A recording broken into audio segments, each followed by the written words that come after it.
एक सज्जन कथा में आते रहे, कुछ दिन बाद आना बंद कर दिया। आना बंद कर दिया। महाराज जी को सुबह घूमते हुए मिल गए।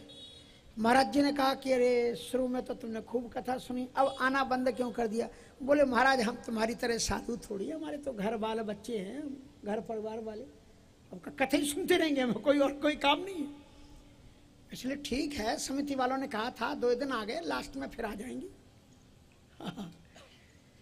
तो उसके बाद में महाराज ने कहा कि तो फिर क्या करते हो? बोले महाराज हमारा तो घर परिवार है, लड़के बच्चे हैं, उनके लिए कुछ करना पड़ता है, ऐसा थोड़ी। बोले वो लड़के बच्चे आपके लिए? अरे वो प्रेम करते हैं हमसे। कहा सचमुच में तुम्हारे परिवार वाले तुमसे प्रेम करते हैं? बोले आप क्या बताओगे कितना प्रेम करते हैं हमारे ऊपर प्राण, वो कहते हैं कि हम तुम्हारे बिना नहीं जी सकते सनम। सच में? बोले हाँ। कहा तुम जानना चाहते हो? बोले कैसे बताओगे? कहा कि अच्छा आ जाओ हमारे पास में 2-4 दिन। सुनने योगा विधि सिखाई, मेडिटेशन करना सिखाया, और कहा कि प्राणों को मस्तिष्क में चढ़ा दो, सब आसन में पहुंच जाओ, और घर में जाना सब आसन करके लेट जाना। लोग परिवार के समझेंगे तुम मर गए हो, लेकिन तुम जिंदा रहोगे कि तुम्हारे प्राण यहाँ पर शीर्षासन में रहेंगे। और जब तक हम ना आ जाएं उठना मत, जो कुछ कोई कहे सुनना, लेकिन आंख मत खोलना। अब गए श्रीमान जी, श्रीमती जी से बोले कुछ अच्छा बनाओ। बड़े सुंदर सुंदर मेवा पकवान बना करके थाल परोसी। उनको याद आ गया महाराज जी का वो मेडिटेशन। सो महाराज जो ही उन्होंने उसको लिया, और वो तो महाराज वो सब आसन करके गिर गए। और श्रीमती जी जब तक थाल लेकर के आई, बोले हाय राम, ना तो खुद खाए ना हमें खाने दिए, पहले ही चले गए। और अभी अगर किसी को पता चल गया, अगर मैंने अभी रोना शुरू किया तो 3 दिन भूखे मरना पड़ेगा, इसलिए पहले मैं खा लूं, उसके बाद में फिर रोऊंगी। उनकी बात बता रहे, आप लोगों की बात, आप तो सब बहुत अच्छी कथा सुनने वाले हो, बाहर की बात बता रहे।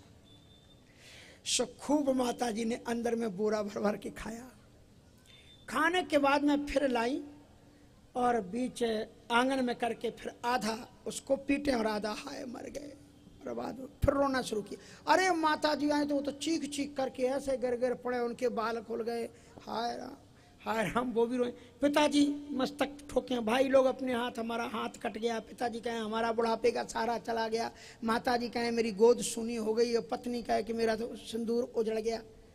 महात्मा जी आ गए, बोले क्यों रो रहे? बोले देख नहीं रहे हमारा प्राण महाराज यही सब कुछ था, यही चला गया, अब क्या करेंगे, जीने की कोई तमन्ना नहीं। महात्मा जी ने कहा एक काम करो, 1 गिलास पानी लाओ। 1 गिलास पानी लाया गया। अब उसके बाद में महात्मा जी ने उसको जो पड़ा हुआ था 3 बार ऐसे ऐसे घुमा के छू मंत्र किया। हमसे मत पूछना कौन सा मंत्र, हमें तंत्र मंत्र आता नहीं, हमने तो उनकी कहानी सुना दी। नहीं आप हमसे पूछने आ जाओ। तो उसके बाद में महाराज ऐसे ऐसे घुमाया, और उसके बाद में कहा कि अब जो सबसे ज्यादा प्रेम करता हो मेरे पास आ जाओ। बोले क्यों महाराज क्या होगा? बोले जो सबसे ज्यादा प्रेम करता हो वही आना। बोले होगा क्या ये तो बताओ। कहा कि वो उस पानी को पी ले, उससे क्या होगा? बोले वो मर जाएगा और ये जिंदा हो जाएगा। जो पानी को पी लेगा वो मर जाएगा और ये जिंदा हो जाएगा। सो ये सब 4 कदम पीछे। अब महाराज पिताजी से कहा कि आप पी लो इसको। तो पिताजी ने कहा कि महाराज अब रहने दो, अब क्या बताए आपको। बोले बता दो। बोले घर में सबसे ज्यादा निकम्मा यही था। दूसरे लड़के मरे और ये घर में बैठे बैठे खाट तोड़ता था। कहीं चला जाए, कहीं हम कथा सुनने जा रहे हैं, और कहीं जाए हम वृंदावन महाराज कह गए थे होली पर वहां जाने, यही काम थे, उसके और कोई काम ही नहीं थे। अब जो होना था महाराज हो गया। बोले रोक क्यों रहे? बोले तो परंपरा है, रोया जाता है रोज। मां से कहा कि आप पी लो। कहा महाराज घर में कोई रहे चाहे ना रहे, मेरा तो रहना जरूरी है। अगर मैं मर गई तो ये 4 बहुएं सब उठा के अपने मायके ले जाएंगी, मेरा तो रहना घर में जरूरी है। उसके बाद में भाइयों से कहा कि आप पी लो। बोले आप पागल हो, हमारे बच्चे नहीं है क्या, हमारा घर नहीं, हम इसके लिए मरे? बहन से कहा, बोले हम तो अभी आए थे थोड़ा सा रक्षाबंधन पर, हो गया आप जा रहे। श्रीमती जी से कहा आप पी लो। श्रीमती जी बोली वो रामायण में बाबा कह गए पितृग्रह कबहू कबहू ससुरारी। रही कुछ दिन, अब महाराज जो होना था वो हो गया, कुछ दिन मायके में रह करके, कुछ दिन ससुराल में रह करके दिन काट लेंगे, अब जो होना। तो बोले फिर रो क्यों रहे हो? बोले महाराज रो तो इसलिए रहे कि परंपरा है, नहीं रोए तो कहेंगे देखो कैसे जो लोग रोया जाता है इसलिए रो रहे। हो गई पूरी बात। महात्मा जी ने अब उसको लगाया हाथ का, बेटा उठ जाओ। सब बेटा उठ करके बैठ गए, वो मरे तो थे नहीं। बोले अब ये तुम ये बताओ कि कथा सुनने कल आओगे कि नहीं आओगे? बोले महाराज अब हमने सब दुनिया देख ली, कोई किसी का इसमें नहीं।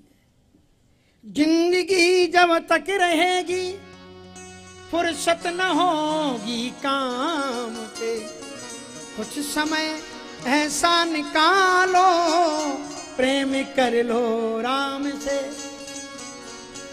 इसलिए महाराज राम जी की बात राम जी ने ये कहा कि जयंती से जाकर के कहना कि जब मैं त्रेता में जब मैं चित्रकूट आऊंगा तो वहां पर जो रासलीला करूंगा वहां आकर के दर्शन करना।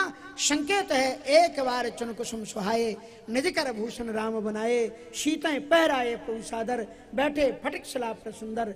और उस समय पर जयंत की क्या लड़ाई थी राम जी से? बोलो कोई लड़ाई थी? यही लड़ाई थी कि पत्नी गई वहां दर्शन करने के लिए जयंती, और उससे पत्नी घर में दिखाई नहीं पड़ी, बाहर से कहाँ गई थी? कहा पूजा करने। किसकी पूजा करने? बोले राम की। बोले वो कौन है? बोले भगवान। तो उसने था एक तरफ, कैसा भगवान है अभी हम पता लगाते। इसलिए बाल चरते हरि बहुविधि कीना, अति आनंद पुरवासिन दीना। एक बार महाराज मेघनाथ के आंखों हाथों में बीच में